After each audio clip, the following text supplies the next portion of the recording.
বন্ধুরা কেমন আছেন সবাই? আশা করি অনেক ভালো আছেন। আজ আমি এমন একটা কাহিনী বলবো যা শুনলে আপনারা অবাক হয়ে যাবেন। গল্পটা পুরো শুনুন, কারণ শেষটা সত্যিই চমৎকার। আর অবশ্যই তোমার ওটা দাঁড়িয়ে যাবে। আমার নাম ফারিয়া, বয়স মাত্র ১-৬। ঢাকার একটা সাধারণ পরিবারে বড় হয়েছি আমি। আমার বাবা দেশের বাইরে কাজ করতেন, বছরে একবার এসে কয়েকটা দিন থাকতেন, তারপর আবার চলে যেতেন। মা সবসময় বলতেন, তোমার বাবার কষ্টেই তো আমাদের সংসারটা চলে। কিন্তু আমি সবসময় বুঝতাম, আমার মায়ের চোখে একটা শূন্যতা আছে, একা থাকার এক নিঃশব্দ বেদনা। আমি যখন আমার ঘর থেকে বের হলাম, তখন মনে হলো আশেপাশে কিছু অদ্ভুত ঘটছে। হঠাৎ পাশের ঘর থেকে ফিসফিস শব্দ শুনতে পেলাম। শব্দটা খুবই চাপা ছিল, যেন কেউ ইচ্ছে করেই আস্তে কথা বলছে। আমি দরজার কাছে গিয়ে দাঁড়ালাম এবং মনোযোগ দিয়ে শুনতে লাগলাম। হঠাৎ মায়ের কণ্ঠস্বর পেলাম, কিন্তু তার গলার স্বর যেন অন্যরকম শোনাচ্ছিল, উদ্বিগ্ন, উত্তেজিত কিংবা ভয় পাওয়া। তার সাথে চাচার কথাবার্তা কেমন যেন চাপা স্বরে চলছিল। দরজাটা ভেতর থেকে বন্ধ ছিল, আর জানালাও ছিল না। আমার কৌতূহল বেড়ে গেল। আমি আস্তে করে তালার ছিদ্র দিয়ে ভেতরে দেখার চেষ্টা করলাম। ভেতরের দৃশ্য দেখে আমি হতবাক। মা এবং চাচা খুব গম্ভীরভাবে কিছু একটা আলোচনা করছিলেন। চাচার মুখটা থমথমে, আর মায়ের চোখে অদ্ভুত এক উদ্বেগের ছাপ। আমি বুঝতে পারছিলাম, এখানে কিছু একটা সিরিয়াস ব্যাপার ঘটছে। কিন্তু সেটা কি? আমি মনে মনে ভাবলাম, কি এমন ঘটনা ঘটতে পারে যা নিয়ে তারা এত গোপনীয়ভাবে আলোচনা করছেন। আমি আরও কিছুক্ষণ অপেক্ষা করলাম, কিন্তু বেশি কিছু শোনা গেল না। চাচা শুধু বললেন, সব ঠিক হয়ে যাবে, তুমি চিন্তা করো না। মায়ের মুখটা আরও চিন্তিত হয়ে গেল। আমি তখনই সিদ্ধান্ত নিলাম, আমাকে সত্যিটা বের করতে হবে। এর আগে আমার পরিচয়টা সেরে নেই। আমার নাম রাগিনী। আমরা ছোট শহরে থাকি। আমাদের ছোট্ট পরিবার, আমি আর আমার মা একসাথে থাকি। তবে ২ বছর আগে আমাদের পরিবারের অংশ ছিলেন আমার বাবা।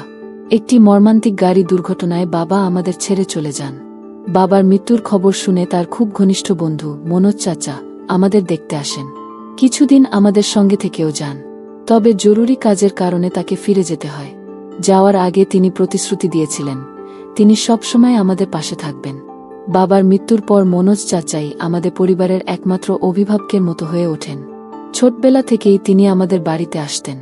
বাবা মায়ের খুব কাছের বন্ধু ছিলেন। তার সঙ্গে আমাদের সম্পর্ক এতটাই গভীর ছিল যে তিনি শুধু বাবার বন্ধু নন, আমাদের পরিবারেরই একজন বলে মনে হতো। আমি যখন ছোট ছিলাম, তখন মনোজ চাচা বাড়িতে এলেই আমি খুশিতে তার গলায় ঝাঁপিয়ে পড়তাম এবং তার সঙ্গে খেলায় মেতে উঠতাম। কিন্তু এখন আমি ১৯ বছর বয়সী একজন তরুণী হয়ে গেছি। আমি সিদ্ধান্ত নিয়েছিলাম, মাকে আর কখনো একা কষ্ট পেতে দেব না। তখন মনে হলো, কেন না মনোজ চাচার সঙ্গে কথা বলা যায়। আমি কোনো দ্বিধা না করে তাকে ফোন করলাম। প্রথমবার চাচা ফোন ধরেননি, হয়তো কাজে ব্যস্ত ছিলেন। কিন্তু আমি জানতাম, তিনি আমাদের সবসময় গুরুত্ব দেন এবং মায়ের সুখের জন্য সব করতে পারেন। আমার ফোন বেজে উঠল। স্ক্রিনে দেখলাম মনোজ চাচা নামটা ভেসে উঠছে। আমি খুব খুশি হলাম এবং দ্রুত কল রিসিভ করলাম। কল ধরতেই চাচা বললেন, সরি বেটা, একটু আগে একটা মিটিংয়ে ব্যস্ত ছিলাম, তাই তোমার কল রিসিভ করতে পারিনি। আমি হাসতে হাসতে বললাম, কোনো সমস্যা নেই চাচা, আপনি ফোন করেছেন, এতটুকুই যথেষ্ট। চাচা মৃদু হেসে বললেন, তোমাদের খবর কি? তোমার মা কেমন আছেন? আমি বললাম, ভালো আছি চাচা, কিন্তু মা খুব একা হয়ে গেছেন। আপনি তো জানেন, বাবার পর থেকে মা একেবারে নিঃসঙ্গ হয়ে গেছেন। চাচা কিছুক্ষণ চুপ করে রইলেন।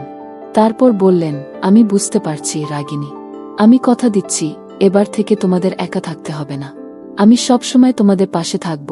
চাচার কথা শুনে আমার মন শান্ত হলো। আমি জানতাম, চাচা আমাদের ছেড়ে যাবেন না। সেই রাতেই আমাদের বাড়িতে এলেন মনোজ চাচা। মা তখনও চুপচাপ টেবিলের পাশে বসেছিলেন। চাচা এসে মায়ের দিকে তাকালেন, কিন্তু মা তাকে একবারও দেখলেন না। মা মৃদু কণ্ঠে বললেন, মনোজ দা, আপনি কখন এলেন? চাচা মায়ের হাত ধরে বললেন, তোমার আর রাগিনীর খেয়াল রাখার দায়িত্ব এখন থেকে আমার। আমি আর কখনো তোমাদের ছেড়ে যাব না। আমি সেই কথা শুনে ধীরে ধীরে আমার ঘরে ফিরে এলাম। রান্নাঘর থেকে পানি নিয়ে শুয়ে পড়লাম, কিন্তু ঘুম আসছিল না। বারবার মনে পড়ছিল সেই দৃশ্য। এরপর একদিন সকালে চাচা আমাকে দেখে মুচকি হেসে বললেন, ওহ রাগিনী, আজ তোমাকে অপূর্ব লাগছে। আমি চাচার কথা শুনে আনন্দিত হলাম। আমি তার পাশে গিয়ে চুপচাপ বসে রইলাম। কিছুক্ষণ পর চাচা অফিসের জন্য তৈরি হতে লাগলেন। হঠাৎ আমি উঠে গিয়ে চাচাকে আলিঙ্গন করলাম। মনে হলো, বহুদিন জমে থাকা আবেগ আমার ভেতর থেকে বেরিয়ে আসছে। চাচার শরীর মুহূর্তের জন্য কেঁপে উঠল। আর তার মুখে এক অদ্ভুত অস্বস্তির ছাপ ফুটে উঠল।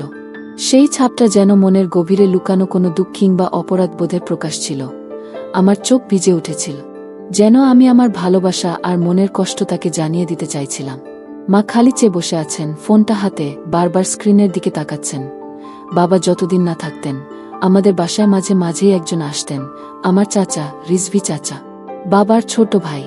চাচা দারুণ হাসিখুশি মানুষ, মাকে ভাবি না বলে ভাবিজান বলতেন। মা হেসে উঠতেন, আমি ভেবেছি মা বলছেন, রিজভি, আমি বুঝি না কেন আমি তোমার প্রতি এমন দুর্বল হয়ে পড়লাম।